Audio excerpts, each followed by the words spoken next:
नमस्कार साथियों। साथियों, डिफेंस सेक्टर में एक और बड़ा कीर्तिमान डीआरडीओ के द्वारा स्थापित किया गया है। हाल ही में प्रलय मिसाइल का सफल परीक्षण डीआरडीओ के द्वारा किया गया। प्रलय मिसाइल एक शॉर्ट रेंज बैलिस्टिक मिसाइल है जो कि अब पूरी तरीके से मिलिट्री रेडी है। तो आज के सेशन में हम प्रलय मिसाइल की चर्चा करेंगे। इसके अलावा हाल ही में डीआरडीओ के द्वारा और काफी सारे जो प्रयास किए गए हैं इंडिया को डिफेंस सेक्टर में आत्मनिर्भर बनाने के लिए, उन सभी की चर्चा भी हम आज के सेशन में करने वाले हैं। चाहे वो ब्रह्मोस मिसाइल की रेंज को बढ़ाना हो, या फिर वो पिनाका रॉकेट सिस्टम को लॉन्च करना हो, या फिर submarine launched K4 ballistic missile का सफल परीक्षण हो, डीआरडीओ के द्वारा लगातार आत्मनिर्भरता के क्षेत्र में प्रयास किए जा रहे हैं। तो सभी चीजों की चर्चा हम आज के सेशन में करने वाले हैं। और जब भारत डिफेंस सेक्टर के अंदर इतना आत्मनिर्भर होने का प्रयास करता है, तो पाकिस्तान जैसे देशों को, भारत के दुश्मनों को उससे डरने की जरूरत क्यों है, इन सभी चीजों की चर्चा भी करेंगे। तो चलिए सेशन की शुरुआत करते हैं। मेरा नाम है चारू गुप्ता और मैं स्वागत करती हूँ आप सभी का चारू एजुकेट्स पर। तो दोस्तों, शुरुआत करते हैं आज के सेशन की। एक लॉन्चर से डबल प्रलय मचाने वाली है हमारी नई प्रलय मिसाइल, जो कि शॉर्ट रेंज बैलिस्टिक मिसाइल है। देखो, लॉन्ग रेंज बैलिस्टिक मिसाइल्स की तो हम चर्चा करते रहते हैं। अग्नि सीरीज को हम काफी बार डिस्कस कर चुके हैं। अग्नि 5 का भी हाल ही में सफल परीक्षण किया गया था, जिसकी रेंज लगभग 5000 किलोमीटर से ज्यादा बताई जा रही थी। और अब यहाँ पे शॉर्ट रेंज बैलिस्टिक मिसाइल का भी सफल परीक्षण कर लिया गया है, जिससे कम दूरी के टारगेट्स को तबाह किया जा सके। तो हर क्षेत्र में, चाहे वो कम रेंज हो या फिर ज्यादा रेंज हो, चाहे वो जमीन से मान करनी हो, चाहे वो हवा से करनी हो या फिर समुद्र से करनी हो, हर क्षेत्र में हमारे मिसाइल, हमारे हथियार 24/7 तैनात हैं। और दुश्मन की तरफ से यदि किसी भी प्रकार का हमला किया जाता है, तो हमारी आर्मी, नेवी और एयरफोर्स पूरी तरीके से हथियारों से लैस है। अब यहाँ पे हम लोग बात करते हैं डीआरडीओ के द्वारा ये जो मिसाइल परीक्षण किया गया है, प्रलय मिसाइल, इसकी स्पेसिफिकेशन क्या क्या है। प्रलय मिसाइल का जैसे ही परीक्षण किया जाता है, न्यूज आप देख सकते हो बननी शुरू हो जाती है, और डीआरडीओ का जो एक और कीर्तिमान स्थापित हुआ है उसको लेकर चर्चाएं होनी शुरू हो जाती हैं। प्रलय मिसाइल की या फिर और किसी भी मिसाइल की चर्चा हम करें, उससे पहले आप लोगों से एक रिक्वेस्ट, यदि चैनल पर नए हैं तो उसको सब्सक्राइब जरूर से कर लें, बेल आइकन को प्रेस कर दें, जिससे कि नोटिफिकेशन आप लोगों के पास तुरंत पहुंच जाए। लाइक जरूर से करना है यदि वीडियोस आपको पसंद आती है, शेयर करना है। इसके अलावा अपनी ओपिनियन को कमेंट बॉक्स में जरूर से शेयर करना है। आप मिसाइल सिस्टम के बारे में क्या सोचते हैं, भारत के डिफेंस सेक्टर में आत्मनिर्भरता के बारे में क्या सोचते हैं, प्रलय मिसाइल, ब्रह्मोस मिसाइल, इन सभी चीजों को लेकर आपका जो भी ओपिनियन है कमेंट बॉक्स में जरूर से बता के जाइएगा। इसके अलावा चारू एजुकेट्स नाम से आपको ये चैनल दिखाई देगा। देश और दुनिया की बड़ी खबरों को इसी प्रकार से इशू के माध्यम से हम लोग डिस्कस किया करते हैं। तो जरूर से चैनल को सब्सक्राइब करके बेल आइकन को आप लोग प्रेस कर सकते हैं। अब यहाँ पे doctor APJ Abdul Kalam island है जो ओडिशा का, वहां से प्रलय मिसाइल का सफल परीक्षण किया जाता है। अब ये मिसाइल पूरी तरीके से मिलिट्री रेडी हो चुकी है। डीआरडीओ के द्वारा इसका परीक्षण किया गया। स्वदेशी तकनीक से बनाया गया है, इसको इंडिजिनस टेक्निक है, बाहर से हमने मदद नहीं ली है। रेंज है इसकी 150 से 500 किलोमीटर। याद आ रहा है आपको, अग्नि 5 की हमने रेंज क्या डिस्कस की है, 5000 किलोमीटर से ज्यादा। और अब ब्रह्मोस मिसाइल है, उसकी रेंज को बढ़ाने की बात की जा रही है, लगभग 800 किलोमीटर तक पहुंचाया जा रहा है। ब्रह्मोस मिसाइल एक क्रूज मिसाइल है। ये जो मिसाइल है, प्रलय मिसाइल है, अग्नि मिसाइल है, बैलिस्टिक मिसाइल्स हैं। काफी बार हम इनमें अंतर डिस्कस कर चुके हैं। दो तरह की मिसाइलें होती है, एक तो बैलिस्टिक मिसाइल और एक क्रूज मिसाइल। तो यहाँ पे प्रलय जो मिसाइल है वो बैलिस्टिक मिसाइल का पार्ट है। 150 से 500 किलोमीटर इसकी रेंज हो गई। पेलोड या फिर वॉरहेड ये कितने किलो का ले जा सकती है, 1000 किलो तक का पेलोड ये अपने अंदर ले जाकर रखने में सक्षम है। इसके अलावा इसकी स्पीड की यदि बात करें तो 7000 से 7500 किलोमीटर पर आवर की इसकी स्पीड है। तेज और सटीक है, टैक्टिकल स्ट्राइक की क्षमता रखती है। अब इसकी कुछ स्पेसिफिकेशंस की बात करें कि इसकी और खासियतें क्या क्या है, तो आप लोग यहाँ पे देख सकते हैं। डेवलप की गई है RCI और डीआरडीओ के द्वारा मिलकर। और इसकी कुछ खास क्षमताओं की यदि बात करें तो साल्वो लॉन्च इसके अंदर किया जाता है। अब ये साल्वो लॉन्च क्या है, मतलब कि जब मिसाइल को फायर किया जा रहा है तो एक बार में ही हम 2 मिसाइल फायर करेंगे। एक बार मिसाइल फायर की, उसके तुरंत कुछ ही सेकंड में दूसरी मिसाइल को फायर किया जाएगा। इसको बोलते हैं साल्वो लॉन्च, मतलब एक बार में 2 मिसाइल को बैक टू बैक फायर किया जाना। Capable of firing 2 missile in quick succession from a single launcher. एक ही लॉन्चर से, अब 2 लॉन्चर की जरूरत नहीं है, एक लॉन्चर से 2 missile back to back fire की जा सकती है।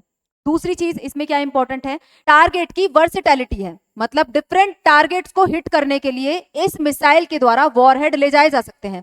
अलग अलग तरीके के वॉरहेड इस मिसाइल पर तैनात कर दिए जाएंगे जो कि अलग अलग टारगेट को हिट करेंगे। मतलब एक मिसाइल के माध्यम से हम अलग अलग वॉरहेड का इस्तेमाल कर सकते हैं, अलग अलग टारगेट्स को हिट कर सकते हैं।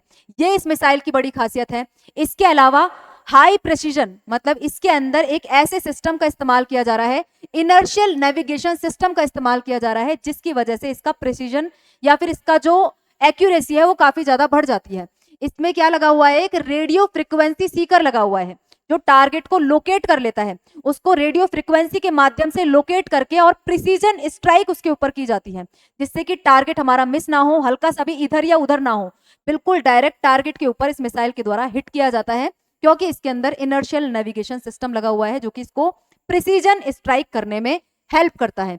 तो इस मिसाइल की कुछ खासियतें हैं और इसके माध्यम से शॉर्ट रेंज का जितना भी खतरा है उसको टैकल करने में ये मिसाइल पूरी तरीके से कैपेबल हो जाती है, भारत पूरी तरीके से कैपेबल हो जाता है। अब पाकिस्तान की जहां तक बात है, पाकिस्तान के ये जो सारे एरिया हैं इनको इजीली टारगेट किया जा सकता है प्रलय मिसाइल के माध्यम से। यदि भारत के द्वारा पाकिस्तान बॉर्डर पर भुज में, जैसलमेर में, फिरोजपुर में इस तरीके से मिसाइल तैनात की जाती है तो पाकिस्तान के ये सारे एरिया पूरी तरीके से कवर हो जाएंगे। यहां से केवल एक बटन दबाने की देरी है, back to back 2 missile fire हो सकती है, एक बार में डिफरेंट टारगेट्स को हिट किया जा सकता है।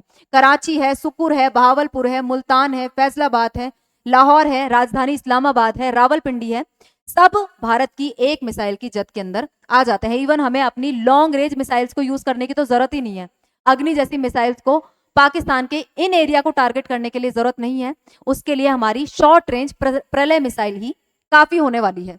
अब बात यदि डीआरडीओ की करें तो अभी हाल ही में काफी सारी उपलब्धियां डीआरडीओ ने हासिल की है। K4 बैलिस्टिक मिसाइल का भी परीक्षण डीआरडीओ के द्वारा किया गया था। अब ये K4 मिसाइल इतनी इंपॉर्टेंट क्यों है, क्योंकि इसे सबमरीन के माध्यम से लॉन्च किया गया था, सबमरीन अरिगात के माध्यम से इसको लॉन्च किया गया। अब हम समुद्र से भी वार करने के अंदर सक्षम है, समुद्र की गहराइयों से दुश्मन देश पर वार किया जा सकता है। ऐसी बैलिस्टिक मिसाइल जो कि न्यूक्लियर केपेबल्ड है, न्यूक्लियर वॉरहेड इसके अंदर लगाए जा सकते हैं, ऐसी मिसाइल भारत के द्वारा बना ली गई है। मतलब समुद्र की गहराइयों से दुश्मन की तरफ हम वार कर सकते हैं। इसके अलावा भारत के द्वारा ब्रह्मोस मिसाइल का भी एक नया अवतार बनाया जा रहा है। इसको लेकर तो हमने चर्चा भी की थी, सेशन भी किया था, आप जरूर से जाके इसको देखें। ब्रह्मोस मिसाइल की रेंज को जो अभी 300 से 400 किलोमीटर है उसको हम एक्सटेंड करने की बात कर रहे हैं 800 किलोमीटर तक।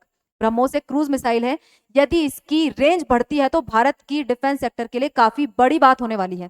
तो अब इसकी मिसाइल की रेंज भी बढ़ रही है, 800 किलोमीटर तक इसकी रेंज कर दी जाएगी और कहा जा रहा है कि 2028 तक ये वर्जन तैयार हो जाएगा। इसके अलावा ब्रह्मोस का एक और हल्का वर्जन भी बनाया जा रहा है जिसको लड़ाकू विमान की अंडर बैली में लगाने की बात चल रही है। तो ब्रह्मोस मिसाइल की रेंज को बढ़ाया जा रहा है, उसका हल्का वर्जन भी बनाया जा रहा है। तो ये सारे काम भी हमारे डीआरडीओ के द्वारा साइड बाय साइड किए जा रहे हैं। ब्रह्मोस मिसाइल जिसकी रेंज मैंने आपको बताया फिलहाल के लिए 300 से 400 किलोमीटर है, उसको बढ़ाकर हम कितना कर देंगे, 800 किलोमीटर कर देंगे। रूस के साथ मिलकर भारत के द्वारा ब्रह्मोस मिसाइल को डेवलप किया गया है। जमीन से लॉन्च हो सकती है, जहाज से, शिप से लॉन्च की जा सकती है, पनडुब्बी या फिर सबमरीन से लॉन्च की जा सकती है और एयरक्राफ्ट से भी इसको लॉन्च किया जा सकता है। काफी अच्छी मिसाइल भारत की है और ऑपरेशन सिंदूर के दौरान ये काफी चर्चा में आई थी। पाकिस्तान के आतंकी ठिकानों को ब्रह्मोस मिसाइल के द्वारा काफी अच्छे से टारगेट किया गया था, नष्ट किया गया था। इसके अलावा डीआरडीओ लगातार अपनी फायर पावर को एनहांस कर रहा है। आकाश एनजी मिसाइल सिस्टम को डीआरडीओ के द्वारा हाल ही में टेस्ट किया गया। इसके अलावा पिनाका रॉकेट सिस्टम भी हाल ही में डीआरडीओ के द्वारा टेस्ट किए गए हैं। ये रॉकेट सिस्टम है जिसकी रेंज 120 किलोमीटर तक है। तो ये सारी ही चीजों का परीक्षण डीआरडीओ के द्वारा अभी कुछ ही समय के अंदर किया गया है। स्पेशली ऑपरेशन सिंदूर के बाद से भारत ने अपनी क्षमताओं को और ज्यादा से ज्यादा बढ़ाने का प्रयास किया है। इसके अलावा एक और चीज मैं आपको बताती हूँ, military parachute with navigation and high altitude safety features के साथ लॉन्च किया गया है। इसके माध्यम से जो हमारे जवान हैं हवा से सीधे जंप कर सकते हैं। अभी हाल ही में 32,000 फीट की ऊंचाई से एक जवान के द्वारा सीधे हवा से जंप किया गया।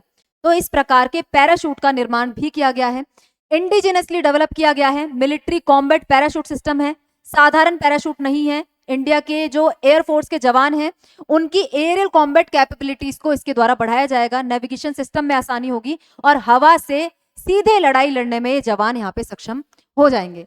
इसके अलावा यदि बात करें तो सेना को 15 साल के अंदर 2200 टैंक और 6 लाख गोले देने की तैयारी भी की जा रही है। तो लगातार इस एरिया में आत्मनिर्भर बनने का प्रयास हमारी सेना को, चाहे वो एयरफोर्स हो, चाहे वो नेवी हो या फिर आर्मी हो, उनको केपेबल बनाने का प्रयास लगातार किया जा रहा है। इसके अलावा फ्यूचरिस्टिक टेक्नोलॉजी पर भी काम किया जा रहा है। फ्यूचरिस्टिक हथियारों को भी हमारी कॉम्बैट कैपेबिलिटीज के अंदर शामिल किया जाएगा, जिसमें इलेक्ट्रोमैग्नेटिक सिस्टम है जो कि फाइटर जेट की लैंडिंग को आसान बनाता है। स्ट्रेटोस्फेरिक एयरशिप है जो कि जमीन से 60,000 फीट की ऊंचाई तक उड़ती है, जहां पे नॉर्मल फाइटर जेट्स नहीं उड़ पाते। इसके अलावा स्टेल्थ यूसीएवीज हैं, एडवांस ड्रोन हैं जो कि हथियारों से लैस होते हैं और लंबी दूरी तक वार करते हैं। जो सामान्य ड्रोन होते हैं वो ज्यादा लंबी दूरी तक वार नहीं कर पाते, लेकिन ये जो नए प्रकार के ड्रोन हैं वो काफी लंबी दूरी तक वार करने में सक्षम होंगे और हथियारों से लैस होंगे। तो इस प्रकार डीआरडीओ के द्वारा हर प्रकार की टेक्नोलॉजी को डेवलप करने का प्रयास किया जा रहा है, चाहे वो मिसाइल्स हो, चाहे वो ड्रोन्स हो, चाहे वो मिलिट्री कॉम्बैट पैराशूट सिस्टम हो, सेना को दिए जाने वाले टैंक या फिर गोले हो।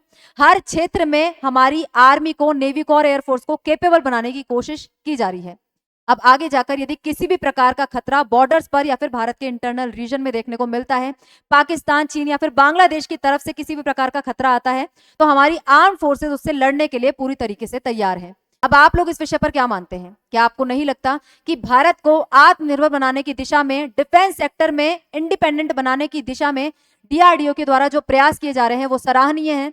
यदि लगता है तो कमेंट बॉक्स के अंदर अपना ओपिनियन जरूर से बताएं। आज के सेशन में इतना ही, मिलते हैं किसी और नए मुद्दे के साथ नई वीडियो में। जय हिंद, जय भारत।